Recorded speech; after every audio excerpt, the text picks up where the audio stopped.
Hello दोस्तों, एक बार फिर से आप सबका स्वागत है हमारे इस चैनल आशिक यूपीएससी में। आज के हम इस वीडियो में पॉलिटी के क्वेश्चन देखने जा रहे हैं जो एमसीक्यू के रूप में है। और आपको बता दें कि ऐसे प्रश्न हमने लाए हैं जो कि हर परीक्षा में आपको मिलेंगे, क्योंकि ऐसे प्रश्न जो हर परीक्षा में पूछे जाते हैं मैं उन्हीं को आपके सामने लाता हूँ। मैं अपने वीडियो में उन्हीं प्रश्नों को बनाता हूँ। तो आपसे निवेदन है कि इस वीडियो को पूरा देखें, क्योंकि ऐसे प्रश्न आपको अन्य चैनल पर मिलेंगे ही नहीं। तो आपसे निवेदन है पूरा वीडियो ज़रूर देखिएगा। चलिए शुरू करते हैं। हमारा पहला आज का प्रश्न है कि जिला न्यायालयों के न्यायाधीश की नियुक्ति किसके द्वारा की जाती है। आपके उत्तर होगा राज्यपाल। राज्यपाल क्या होता है, जैसे केंद्र में राष्ट्रपति होते हैं उसी प्रकार राज्य में राज्यपाल होते हैं। आपको बता दें कि यदि राष्ट्रपति शासन लगता है किसी राज्य में तो राष्ट्रपति के नाम पर कौन शासन करता है, राज्यपाल शासन करते हैं। भारत के नियंत्रक तथा महालेखा परीक्षक की नियुक्ति कौन करता है, ये तो आपको जानना ही चाहिए। कौन करता है, राष्ट्रपति। और वर्तमान में भारत के राष्ट्रपति कौन है, तो वो है रामनाथ कोविंद। अगला प्रश्न हमारा ये है, भारत के महान्यायवादी को कहाँ पर सुनवाई करने का अधिकार है। तो इसका उत्तर होगा भारत का कोई भी विधि न्यायालय, चाहे वो सुप्रीम कोर्ट हो चाहे वो हाई कोर्ट हो, वहाँ पर क्या कर सकते हैं, सुनवाई करने के उनके अधिकार है। अगला प्रश्न है, योजना आयोग की स्थापना किस वर्ष की गई थी। तो 1950 को योजना आयोग की स्थापना 1950 में की गई थी। भारत में आम चुनाव किस सिद्धांत पर आधारित है। तो ये प्रादेशिक प्रतिनिधित्व के आधार पर ये आधारित है। अगला प्रश्न, भारत के प्रमुख मुख्य निर्वाचन आयुक्त कौन थे। प्रथम कौन थे मुख्य निर्वाचन आयुक्त, सुकुमार सेन। आपका उत्तर क्या होगा, सुकुमार सेन। ये प्रश्न कई बार आ चुका है तो आप इसको थोड़ा ध्यान से देखेंगे और याद भी रखने के प्रयास करेंगे। अगला प्रश्न है, भारत का दूसरा मुख्य निर्वाचन आयुक्त कौन था। तो वो थे केवी के सुंदरम। कौन थे, केवी के सुंदरम। और प्रथम कौन थे, सुकुमार सेन। अगला है, प्रभावक समूह को विधानमंडल का तीसरा सदन किसने माना है। तो आपका उत्तर है एच.एम. फाइनर ने। अगला प्रश्न, राज्य विधानमंडल के अनुमोदन के बिना राज्यपाल द्वारा जारी अध्यादेश कितनी अवधि के लिए लागू रहेगा। तो आपका उत्तर हो जाएगा 6 सप्ताह के लिए ये विधि क्या हो सकता है, लागू हो सकता है। हम ऐसे प्रश्नों को नहीं लाते हैं जिसमें अधिक समय लगे, आपको केवल प्रश्न सुनना है और उतने ही देर में आपको उत्तर भी मिल जाएगा। अगला प्रश्न है, भारतीय संविधान की समवर्ती सूची की धारणा किस देश के संविधान से ली गई है। तो ऑस्ट्रेलिया। अब आपको बता दें कि समवर्ती सूची क्या होता है। समवर्ती सूची संविधान में एक तरह से ये है कि जैसे कि केंद्र है, एक संघ है, ठीक है, और एक राज्य है और एक समवर्ती सूची है। तो संघ में कौन कानून बना सकता है, केंद्र बना सकता है। केंद्र सरकार के नियम जो है संघ पर लागू होंगे। जैसे कि क्या होता है कि सेना के मामले ये सब किस में आते हैं, संघ में। राज्य में क्या आते हैं, जैसे पुलिस हो गई, शिक्षा हो गया, तो ये किस में आएगा, राज्य में। शिक्षा जो है ये दोनों के फीस में आएगा, तो इसे बोलते हैं समवर्ती सूची। ऐसा कानून जो दोनों बनाते हैं, राज्य भी बनाते हैं केंद्र भी बनाती है, तो वो आ जाता है समवर्ती सूची में, ठीक है। अगला प्रश्न हमारा ये है, भारतीय संविधान का कौन सा अनुच्छेद राज्य सरकारों को ग्राम पंचायत के गठन का निर्देश देता है। तो अनुच्छेद 40।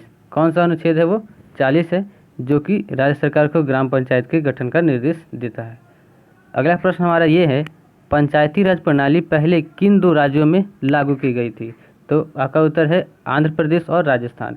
यानी भारत के ये पहले ऐसे प्रदेश हैं, पहले ऐसे राज्य हैं जिनमें पंचायती राज प्रणाली जो ग्राम स्तर पर प्रणाली होती है उसको लागू किया गया था। कौन सा, याद रखेंगे, आंध्र प्रदेश और राजस्थान। अगला प्रश्न है, रूसी क्रांति का प्रारंभ किस शहर से हुआ था। तो किस शहर से, सेंट पीटर्सबर्ग से। अगला प्रश्न हमारा ये है कि चीन की मुक्ति के समय चीनी कम्युनिस्ट पार्टी का अध्यक्ष कौन था। तो माओ जेडोंग। कौन थे, माओ जेडोंग। अगला प्रश्न हमारा ये है, संयुक्त राष्ट्र सुरक्षा परिषद के अस्थायी सदस्य की अवधि कितनी होती है। अस्थायी सदस्य की अवधि पूछा है, अस्थायी आप याद रखेंगे कितनी होती है, 2 वर्ष। पंचशील सिद्धांतों का प्रस्तावक कौन था? तो पंडित जवाहरलाल नेहरू। और इस पंचशील सिद्धांत पर किसके हस्ताक्षर हुए थे? तो एक चीन के चाउ एन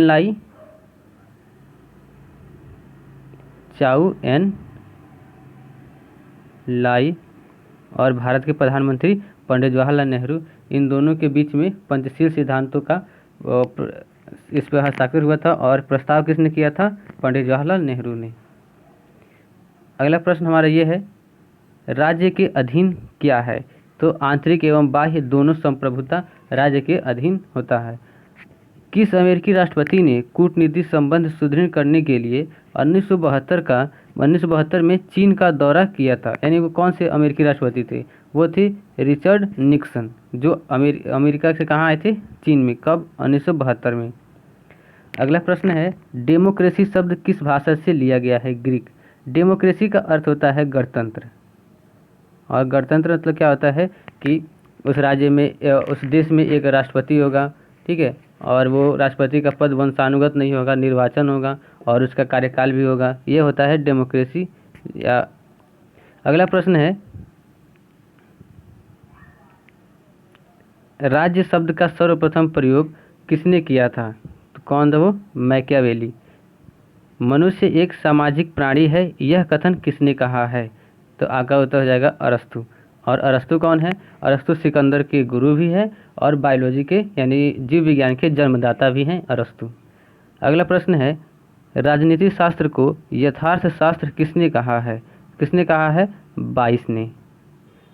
किसने कहा है? बाइस ने। यथार्थ शास्त्र किसको? राजनीति शास्त्र, पॉलिटिक यानी साइंस को। अगला है, जो व्यक्ति किसी स्टेट में नहीं रहता है वह या तो संत होता है या पशु। यह किसने कहा था?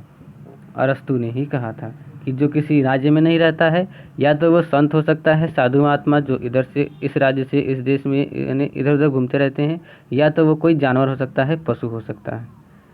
किसने कहा था? अरस्तु ने। अगला प्रश्न है, मुक्ति सामान्य इच्छा शक्ति का पालन करने में, यह किसने कहा था? मुक्ति सामान्य इच्छा शक्ति का पालन करने में है, यह किसने कहा था? तो रूसो ने। रूसो भी एक महान दार्शनिक थे। अगला प्रश्न है, संयुक्त राष्ट्र को नवीनतम सरकारी भाषा है कौन सा?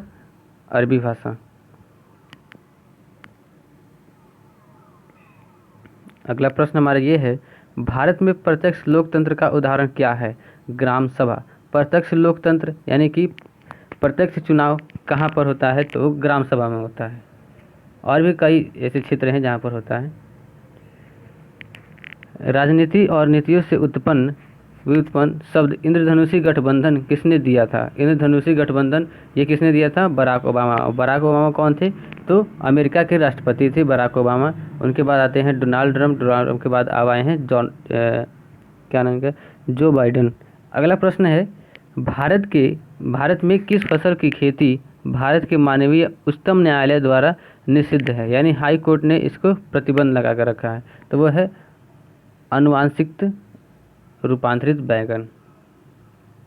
अगला प्रश्न हमारा ये है कि संविधान के निर्माताओं ने मनोभाव और आदर्श प्रतिबिंबित होते हैं किसमें? उद्देशिका में। और उद्देशिका को संविधान की आत्मा भी कहा गया है।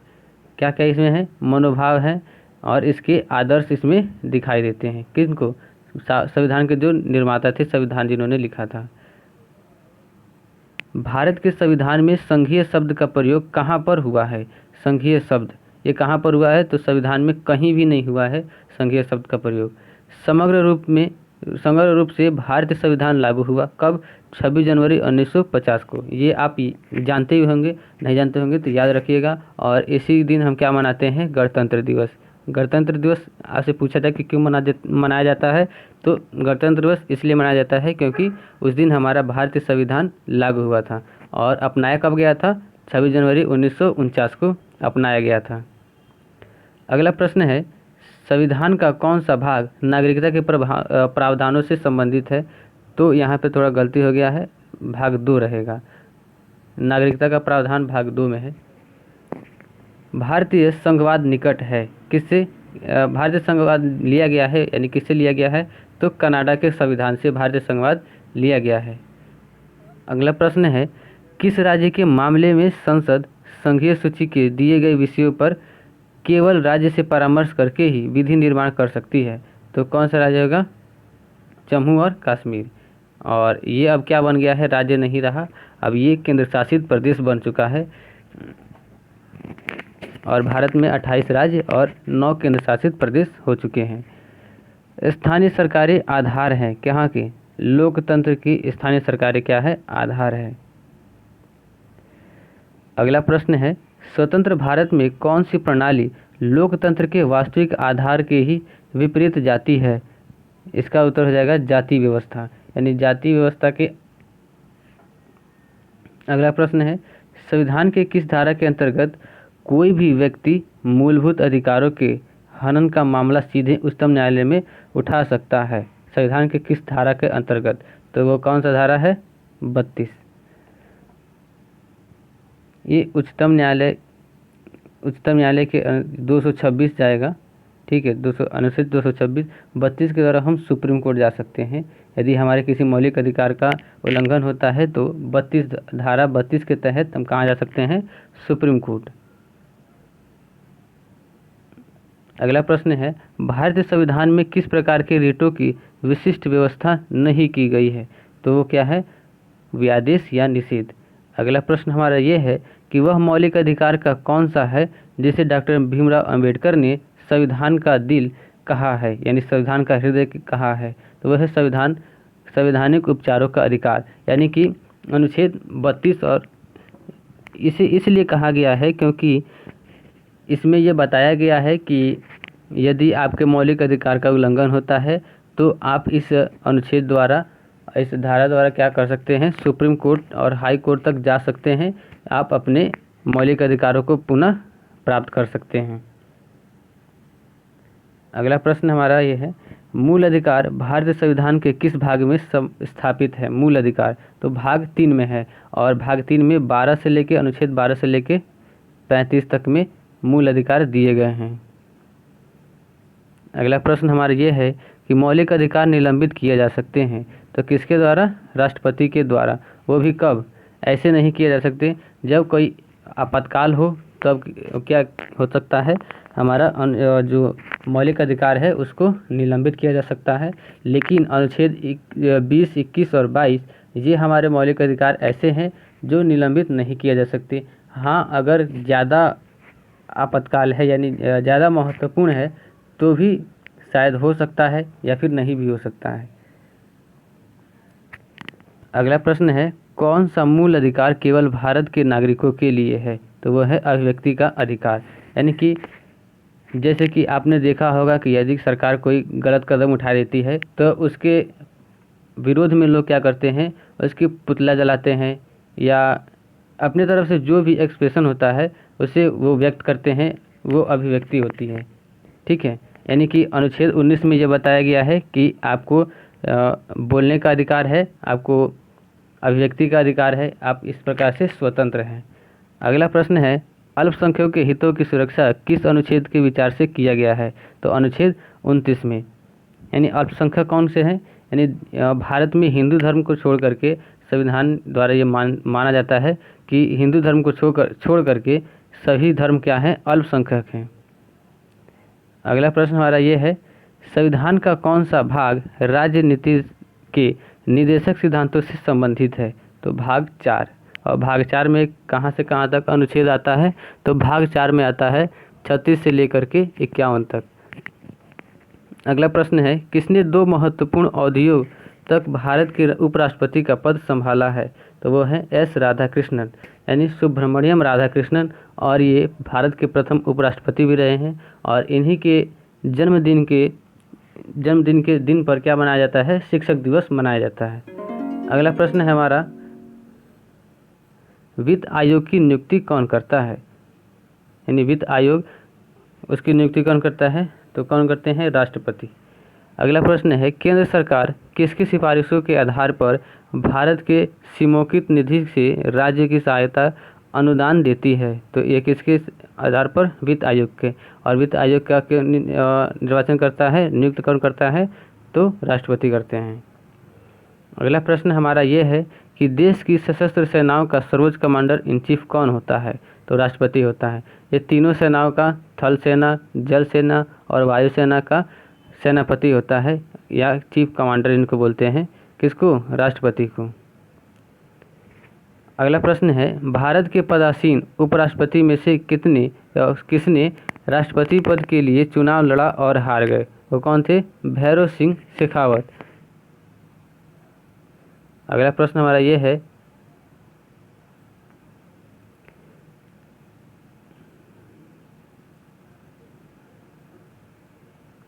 भारत के राष्ट्रपति पर महाभियोग चलाया जा सकता है किसके द्वारा? संसद द्वारा। और भारत के राष्ट्रपति का कार्यकाल कितना होता है? 5 वर्ष। और महाभियोग जब लगाया जाता है तो ये किस लिए लगाया जाता है?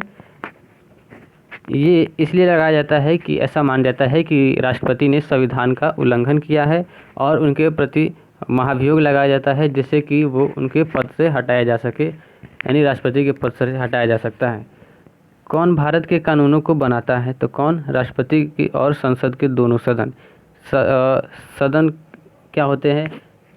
लोकसभा और राज्यसभा। आपको तो पता है कि संसद के 3 अंग हैं, लोकसभा, राज्यसभा और राष्ट्रपति।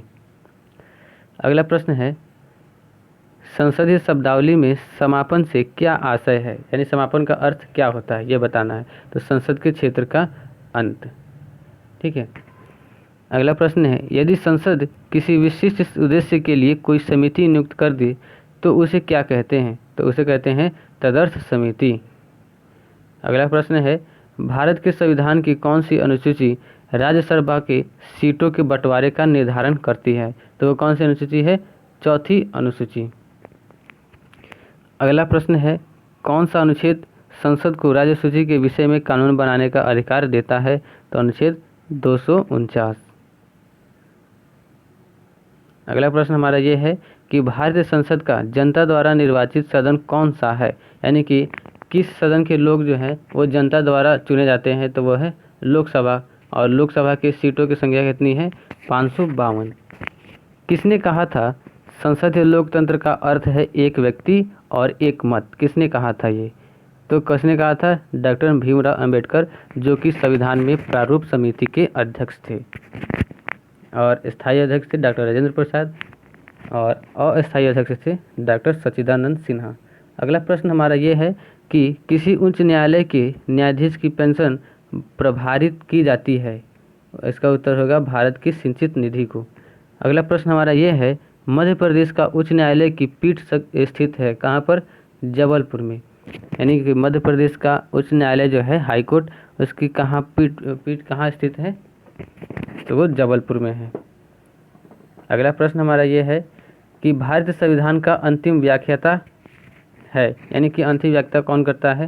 वो है सर्वोच्च न्यायालय यानी सुप्रीम कोर्ट। ये इसमें संशोधन भी कर सकते हैं। संशोधन कौन कर सकता है संविधान में? तो संसद कर सकती है। और संशोधन की एक अलग प्रक्रिया होती है।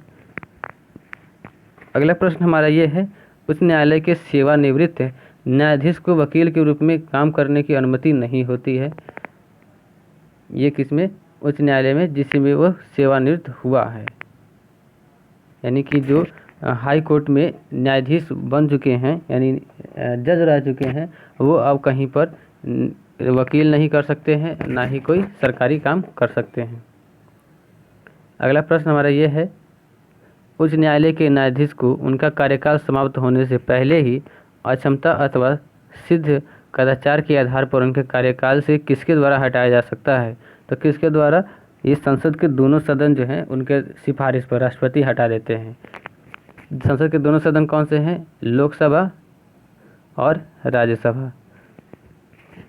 संसद के 3 अंग होते हैं, आपको पता ही है, लोकसभा और राज्यसभा और राष्ट्रपति। यानी कि इन दोनों के सिफारिश पर राष्ट्रपति क्या कर सकते हैं? उस न्यायालय के जो जज हैं, न्यायाधीश हाई कोर्ट के, उनको हटा सकते हैं यदि उनका कार्यकाल पूरा नहीं हुआ है। फिर भी योजना आयोग की स्थापना किस वर्ष की गई थी? तो 1950 को। ये प्रश्न इम्पोर्टेंट है, थोड़ा आप इसको याद रखेंगे।